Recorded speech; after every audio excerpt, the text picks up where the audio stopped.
जय हिंद मित्रों, मैं शिव प्रतिभा एजुकेशन प्लेटफॉर्म से आपका स्वागत करता हूं। फ्रेंड्स, हम लोग बाल विकास एवं शिक्षा शास्त्र से संबंधित श्रृंखला को कर रहे हैं और अब तक हम लोगों ने 7 सेशन को पूरा कर लिया है और इस सेशन में जो हम 8वें सेशन की ओर चल रहे हैं। और फ्रेंड्स, इस सेशन में हम उन प्रश्नों की चर्चा कर रहे हैं जो प्रश्न जो है परीक्षाओं में बार बार रिपीट होते रहे हैं और बार बार पूछे जाते रहे हैं। तो चलिए फ्रेंड्स, बिना समय गवाए शुरू करते हैं आज का ये सेशन। ये पूछा गया है कि बाल विकास में संचयी प्रवृत्ति यानी कि संचय कलेक्ट करने की, जो इकट्ठा करने की प्रवृत्ति जो है ये किस अवस्था में आती है? तो ये सहसा अवस्था में आती है, इसे आप ध्यान रख सकते हैं। उसके बाद आगे क्वेश्चन ये पूछा गया है कि किस हार्मोन्स के स्रोत के कारण लड़कियों की आवाज़ जो है मृदुल और लड़कों की आवाज़ में जो है भारीपन आ जाता है, यानी कि भारी आवाज़ हो जाती है? तो ये जो है थायरोक्सिन एक ऐसा हार्मोन होता है, इस हार्मोन के कारण जो है लड़कियों की आवाज़ जो है मृदुल यानी कि मीठा हो जाती है, जबकि लड़कों की आवाज़ जो है भारी हो जाती है। तो ये जो है थायरोक्सिन हार्मोन के कारण ऐसा होता है। आगे बात की जाए तो आगे ये पूछा गया है कि मानसिक विकास में प्रमस्तिष्क यानी कि मस्तिष्क का जो आगे वाला भाग है वो प्रमस्तिष्क का जो है सबसे मुख्य कार्य क्या होता है? ये क्या काम करता है प्रमस्तिष्क? तो प्रमस्तिष्क का जो है मानसिक विकास में जो कार्य होता है वह कार्य यह होता है कि मानसिक शक्तियों पर जो है नियंत्रण स्थापित करना, ये प्रमस्तिष्क का कार्य होता है। नेक्स्ट क्वेश्चन की बात करें तो अगला क्वेश्चन ये पूछा गया है कि मानसिक विकास की किस अवस्था में जो है मूर्त प्रत्यक्षीकरण के आधार पर जिज्ञासा की प्रवृत्ति तीव्र होती है? तो देखने यानी कि सामने किसी मूर्त रूप में किसी भौतिक चीज़ को देखने के बाद जो है अंदर से जिज्ञासा की प्रवृत्ति जो है उत्पन्न होती है, और ये जो तीव्र प्रवृत्ति उत्पन्न होती है ये बाल्यावस्था का जब मानसिक विकास होता है बाल्यावस्था में, उस समय जो है यह तीव्र प्रवृत्ति उत्पन्न होती है।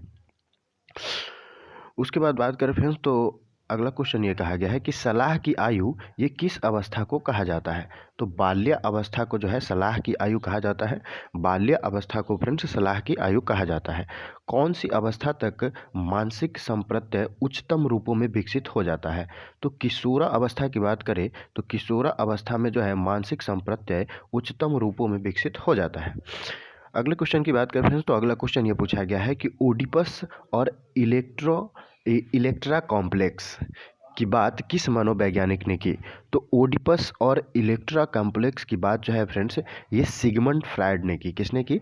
सिगमंड फ्रायड ने की। सिगमंड फ्रायड वे वैज्ञानिक थे जिन्होंने ओडिपस और इलेक्ट्रा कॉम्प्लेक्स की बात जो है की। नेक्स्ट क्वेश्चन की बात करते हैं तो अगला क्वेश्चन ये पूछा गया है कि बाल विकास की प्रक्रिया में कौन सी अवस्था जो है जीवन की परिपरीक्षा काल कहलाती है? तो बाल विकास की अवस्था में जो है बाल्या अवस्था वो अवस्था होती है जो बाल विकास की प्रक्रिया में जीवन की परिपरीक्षा काल कहलाती है। अगले क्वेश्चन की बात करते हैं तो अगला क्वेश्चन ये पूछा गया है कि बाल विकास की प्रक्रिया में किस अवस्था को सहसा अवस्था की पुनरावृत्ति काल कहते हैं? तो किशोरा अवस्था जो है एक ऐसा काल होता है जिसमें सहसा अवस्था की पुनरावृत्ति काल हम इसे कहते हैं। किस अवस्था को? किशोरा अवस्था को। तो इसे आप ध्यान रख सकते हैं। नेक्स्ट क्वेश्चन ये पूछा गया है कि प्राचीन अनुबंधन सिद्धांत ये किस मनोवैज्ञानिक ने दिया था? तो इवान पावलोव ने जो है प्राचीन अनुबंधन का सिद्धांत दिया था। इवान पावलोव ने प्राचीन अनुबंधन का सिद्धांत दिया था। तो प्राचीन अनुबंधन के सिद्धांत देने वाले जो मनोवैज्ञानिक थे उनका नाम था इवान पावलोव। इसे आप ध्यान रख सकते हैं। एसआर बॉन्ड सिद्धांत ये किस मनोवैज्ञानिक का है? तो थॉर्नडाइक महोदय का जो है एसआर बॉन्ड सिद्धांत है। नेक्स्ट क्वेश्चन की बात करें फ्रेंड्स तो अगला क्वेश्चन ये पूछा गया है कि नैमित्तिक अनुबंधन की बात किस मनोवैज्ञानिक ने की? तो नैमित्तिक अनुबंधन की बात फ्रेंड्स स्किनर महोदय ने की। स्किनर महोदय वे वैज्ञानिक थे जिन्होंने नैमित्तिक अनुबंधन की बात की। नेक्स्ट क्वेश्चन की बात करें फ्रेंड्स तो अगला क्वेश्चन ये पूछा गया कि सामाजिक अधिगम का सिद्धांत किसने दिया? तो अल्बर्ट बंडूरा वे वैज्ञानिक थे जिन्होंने जो है सामाजिक अधिगम का सिद्धांत दिया। तो ये अल्बर्ट बंडूरा थे। आगे क्वेश्चन की बात की जाए फ्रेंड्स तो अगला क्वेश्चन ये पूछा गया है कि अधिगम में प्रणोद हास्य का सिद्धांत ये किसने दिया? तो हॉल महोदय ने जो है फ्रेंड्स इन्होंने अधिगम में यानी कि सीखने की प्रक्रिया में प्रणोद हास्य का सिद्धांत दिया। अगले क्वेश्चन की बात करें फ्रेंड्स तो अगला क्वेश्चन ये पूछा गया है कि अधिगम बने प्रच्छन्न अधिगम सिद्धांत ये किसने प्रतिपादित किया? तो टॉलमन महोदय ने जो है ये प्रच्छन्न अधिगम के सिद्धांत का प्रतिपादन किया। नेक्स्ट क्वेश्चन की बात करें तो अगला क्वेश्चन ये पूछा गया है कि SOR सिद्धांत में O क्या है? तो SOR सिद्धांत में एस जो है ये प्राणी है और ओ जो है जीव है, ऑर्गेनिज्म है। ओ जो है ये जीव है यानी कि ऑर्गेनिज्म है, तो इसे आप ध्यान रख सकते हैं। और ये जो सिद्धांत दिया था ये वाटसन महोदय ने दिया था, और इसमें ओ फॉर ऑर्गेनिज्म होता है और ऑर्गेनिज्म मीन्स जीव होता है, तो इसे आप ध्यान रख सकते हैं। और ये सिद्धांत जो है वाटसन महोदय ने दिया था। नेक्स्ट क्वेश्चन की बात करें फ्रेंड्स, तो अगला क्वेश्चन ये कहा गया है कि उत्तेजना प्राणी अनुक्रिया सिद्धांत ये किसका है। तो उत्तेजना प्राणी अनुक्रिया सिद्धांत जो है ये वुडवर्थ महोदय का है, और इसे आप ध्यान रख सकते हैं। अगले क्वेश्चन की बात करें फ्रेंड्स, तो अगला क्वेश्चन ये कहा है कि अधिगम का टोपोलॉजिकल सिद्धांत ये किसका है।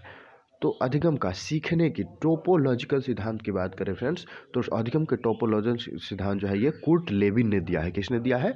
कुर्ट लेविन ने दिया है। आगे बात करें फ्रेंड्स, तो पूछा गया है कि निम्नलिखित में से कौन सा सृजनात्मकता से संबंधित है, क्रिएटिविटी से संबंधित है। तो मानसिक उद्वेलन का प्रयोग यानी मन में जो उद्वेलन आते हैं उसका यूज करना वो क्रिएटिविटी से संबंधित है, और उसी स्थिति में जो है व्यक्ति किसी न किसी कोई ना कोई चीज़ जो है क्रिएट कर पाता है। आगे क्वेश्चन ये पूछा गया कि अस्थायी समूह निर्माण और नॉन परमानेंट ग्रुप फॉर्मेशन के संदर्भ में सही कथन कौन है। तो अस्थायी समूह निर्माण की बात करें तो गिरोहकालिक प्रवृत्तियां यानी कि गिरोहकालिक टेंडेंसी, ग्रुप बनाना, ये सब जो है अस्थायी समूह निर्माण के संदर्भ में जो है सही कथन है। कि 44 प्लस XXY का संबंध बाल विकास में है, तो ये क्लेनेफेल्टर से जो है यह संबंध है इसका। आगे बात की जाए तो फ्रेंड्स अगला क्वेश्चन ये पूछा गया कि प्रकृति पोषण विवाद में पोषण से क्या तात्पर्य है। तो प्रकृति पोषण विवाद में पोषण का तात्पर्य वह क्षेत्र जहां प्रत्यक्ष रूप से जो है पोषण का प्रभाव बालकों पर पड़ता है, तो यह जो है प्रकृति पोषण विवाद में पोषण का तात्पर्य है। आगे क्वेश्चन की जाए तो अगला क्वेश्चन ये पूछा है कि दो परस्पर मनोविरोधी दशाएं ये किस अवस्था की विशेषताएं हैं। तो किशोर अवस्था वो अवस्था है जिसमें जो है दो किशोर परस्पर जो है मनोविरोधी दशाएं की प्रवृत्ति जो है उनके मन में उत्पन्न होती है। आगे क्वेश्चन की बात की जाए तो अगला क्वेश्चन यह पूछा गया है कि किसी भी कक्षा में बालक के मन की वह आंतरिक भावना जो उसे सीखने के लिए उत्तेजित करती है क्या कहलाती है। तो कोई भी कक्षा हो जहां बालक के मन की वह आंतरिक भावना जो उसे सीखने के लिए उत्तेजित करती है, प्रेरित करती है, अभिप्रेरणा कहलाती है। अगले क्वेश्चन की बात की जाए तो अगला क्वेश्चन ये पूछा गया है कि शिक्षण प्रक्रिया के अंतर्गत विश्लेषण प्रक्रम किस में सम्मिलित होता है। तो विश्लेषण प्रक्रम जो है ये पश्च अवस्था में सम्मिलित होता है, यानी कि पढ़ने के उपरांत ही जो है हम धीरे धीरे लिखकर उसका विश्लेषण कर पाते हैं। अगले क्वेश्चन की बात करके तो अगला क्वेश्चन ये पूछा गया है कि समप्रत्यात्मक विकास की प्रक्रिया में अंतिम सोपान क्या है। तो समप्रत्यात्मक विकास की प्रक्रिया में अंतिम सोपान जो है वो सामान्यीकरण है, यानी कि जनरलाइजेशन है। अगले क्वेश्चन की बात करते हैं तो अगला क्वेश्चन ये पूछा गया है कि बच्चे के विकास के सिद्धांतों को समझने में शिक्षक की सहायता कौन करता है। तो शिक्षार्थी की जो है भिन्न भिन्न अधिगम शैलियों को पहचानना ये जो है बच्चे के विकास के सिद्धांत को समझने में शिक्षक को जो है सहायता करता है। अगले क्वेश्चन की बात की जाए तो फ्रेंड्स अगला क्वेश्चन ये पूछा गया है कि एक शिशु का सोशल डेवलपमेंट यानी कि सामाजिक विकास, एक शिशु का सोशल डेवलपमेंट, उसका सामाजिक विकास किस पर निर्भर करता है। तो उसकी अन्य लोगों के साथ अंतःक्रिया पर निर्भर करता है कि वह अन्य लोगों से किस प्रकार जो है अंतःक्रिया कर पा रहा है, वह जो है उसके सोशल डेवलपमेंट पर निर्भर करता है। अगले क्वेश्चन की बात की जाए तो अगला क्वेश्चन ये है कि बाल विकास के अंतर्गत भाषा विकास में अंतिम से पहले वाला पद होता है। तो बाल विकास के अंतर्गत भाषा विकास में अंतिम से पहले वाला जो पद होता है वो वाक्य विन्यास होता है। अगले क्वेश्चन की बात की जाए तो अगला क्वेश्चन ये पूछा गया है कि वंशानुक्रमणीय प्रक्रिया में पुरुष के प्रथम 22 गुणसूत्र कहलाते हैं। तो वंशानुक्रमणीय जो प्रक्रिया है इसमें पुरुष के प्रथम 22 गुणसूत्र ये ऑटोसोम्स कहलाते हैं। क्या कहलाते हैं? ऑटोसोम्स, और ये इंपॉर्टेंट है, इसे आप ध्यान रख सकते हैं।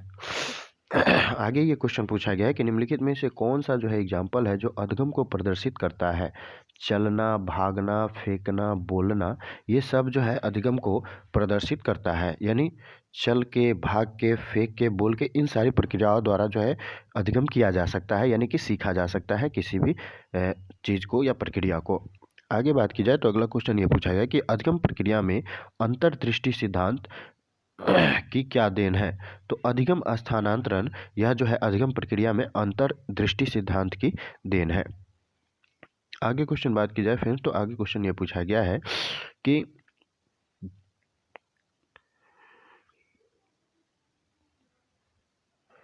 किसी भी बालक के संवेगों में सम्मिलित है। तो शारीरिक पक्ष और मानसिक पक्ष, ये जो है उनके संवेग यानी कि उत्तेजना में शारीरिक और मानसिक पक्ष दोनों सम्मिलित होते हैं। आगे बात की जाए फ्रेंड, तो आगे क्वेश्चन ये पूछा गया है कि अधिगम के सामाजिक अधिगम सिद्धांत पर बल दिया जाता है। तो अधिगम के सामाजिक अधिगम सिद्धांत जो होती है उसमें अनुकरण पर बल दिया जाता है। शिक्षण के अनुदेशन प्रक्रिया में क्या सम्मिलित है? तो शिक्षण के अनुदेशन प्रक्रिया में फ्रेंड्स सिखाए जाने वाले तथ्यों को छोटे छोटे रूप में तोड़ना, यानी कि जो जो फैक्ट बच्चों को सिखाए जाने वाले हैं अगर वो बड़ा है तो उसे पार्ट पार्ट में तोड़ कर अलग अलग छोटे छोटे पार्टों में तोड़कर अलग अलग पढ़ाना, ये जो है शिक्षण के अनुदेशन प्रक्रिया का जो है सिद्धांत है।